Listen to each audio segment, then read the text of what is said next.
کل کا پورا دن تمام ٹی وی چینلز یہی کہتے رہے، اخبار یہی لکھتے رہے کہ کل شام جو گزری ہے چاند دیکھے جانے کا امکان نہیں ہے، اس کی عمر اتنی نہیں ہوگی کہ وہ نظر آ سکے۔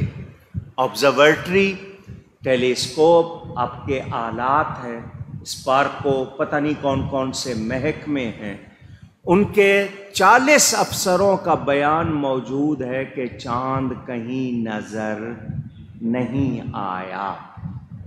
یہ ان کا بیان موجود ہے، انہوں نے نہیں دیکھا۔ جن علاقوں میں کہا گیا تھا کہ بالکل بھی نظر نہیں آئے گا، انہی علاقوں سے شہادتیں بتائی گئیں۔ چاند دیکھنے کے بارے میں گواہی آئے تو علماء کے پاس معیار ہے، گواہ کیسا ہونا چاہیے، اس سے کس طرح گواہی لینی چاہیے، اس کو تنقیح کہتے ہیں۔ تنقیح یعنی اچھی طرح چھاننا، چھان پٹک کرنا۔ آپ کو معلوم ہوگا کہ اس وقت جو کمیٹی ہے اس میں اہل سنت کے مرکزی کمیٹی میں 3 افراد ہیں۔ جو مرکزی کمیٹی ہے اس میں 3 افراد ہیں۔ میں یہاں درس دے رہا تھا رات کو تراویح کے بعد، معتکفین کی فرمائشیں تھیں، کچھ باتیں انہوں نے وہ ان کو سنا رہا تھا، تو 11:10 پر غالباً یہ عبدالرافع صاحب نے مجھے وہ فون دکھایا کہ جی چاند کا اعلان ہو رہا ہے۔ میں اس کے بعد درس مکمل کرنے کے بعد 1:30 بجے تک رات یہاں رہا۔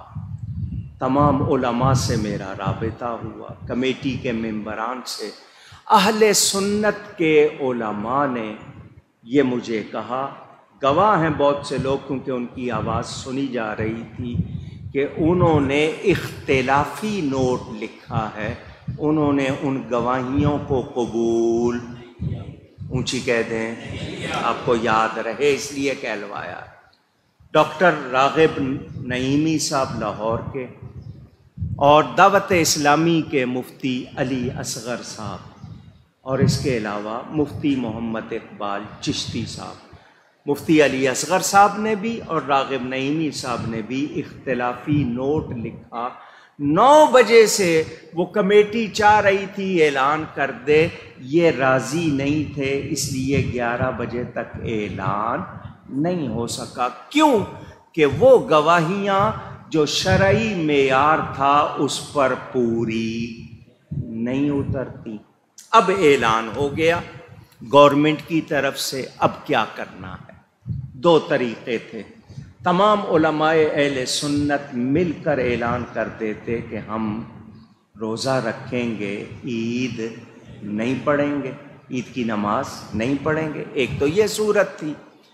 دوسری صورت یہ کہ قاضی کی، چونکہ ان کو قضا حاصل ہے گورنمنٹ میں، گورنمنٹ کا مقرر کیا ہوا ہے، ان کی حیثیت ایک قاضی کے منصب کی ہے اعلان کرنے کی، تو فتنہ اور فساد نہ کریں، اعلان پر پڑھ لے، وبال ان پر ہے۔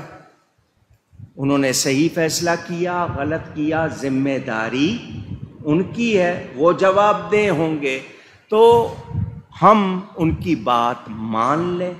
اب اس میں بھی مسئلہ کہ ہمارے پاس ایسے ثبوت آ گئے کہ خود کمیٹی کے بیٹھے ہوئے افراد کی ایک ویڈیو چل پڑی، اس میں وہ کہہ رہے ہیں کہ جی یہ ڈر رہے ہیں، نرم باتیں کر رہے ہیں، صحیح موقف اختیار نہیں کر رہے۔ جب یہ باتیں آئیں تو شک پڑ گیا۔ کیا ہو گیا؟ اونچی کہیے۔ اب آپ کے لیے میں زیادہ بحث نہیں کرتا، آپ کو پریشان نہیں کرتا۔ میرا اگر بس چلتا میں روزے میں ہوتا آج، میں عید پڑھانے نہیں آتا، مگر میں فساد نہیں چاہتا۔ میں نے قاضی کے فیصلے پر عید پڑھنے کا اعلان کر دیا۔ اب بات یہ ہے، آپ میں سے وہ تمام لوگ جو میری آواز سن رہے ہیں، دور دیکھ رہے ہیں، جن کو ان کے فیصلے پر شک نہیں ہے، ان کی گواہیاں جن کی انہوں نے مانی، کہاں کی مانی ہے وہ تفصیل سناؤں گا، آپ پریشان ہو جائیں گے۔ میں آپ کو پریشان نہیں کر رہا، کیونکہ جن کی گواہی پہلے کبھی قبول نہیں کی گئی اس مرتبہ کر لی گئی۔ نہ بنگلہ دیش میں چاند ہوا، نہ انڈیا میں چاند ہوا، وہاں سب لوگ آج روزے سے ہیں۔ سعودی عرب میں بھی 30 روزے ہوئے ہیں اس سال، آپ کو پتہ ہے۔ اور جو سائنس کے محق میں انہوں نے بھی کہہ دیا چاند نظر نہیں آیا۔ اب بغاوت کرنا، فتنہ کرنا، انتشار پھیلانا، اس سے بچنے کے لیے ہم نے عید کی نماز ادا کرنے کا فیصلہ کر لیا۔ وہ تمام لوگ جو ان کی گواہی پر مطمئن نہیں ہیں، جن کو شبہ ہے، وہ جمعے کے بعد اگلے سال تک، جمعے کے بعد یعنی کل جو جمعہ ہے اس کے بعد اگلے سال تک ایک روزہ قضا کریں گے۔ ایک روزہ، آواز نہیں آ رہی، قضا کریں گے، کیونکہ آج کا روزہ آپ کا کھایا گیا ہے۔ رمضان والا ثواب تو نہیں ملے گا، لیکن ہم کم از کم اپنے دل میں مطمئن ہوں گے۔ اور اعتکاف کرنے والوں کو ایک دن روزہ رکھ کر اعتکاف کرنا ہوگا، ایک دن کا، مسجد میں جا کر۔ یہ ان کے لیے جو مطمئن نہیں۔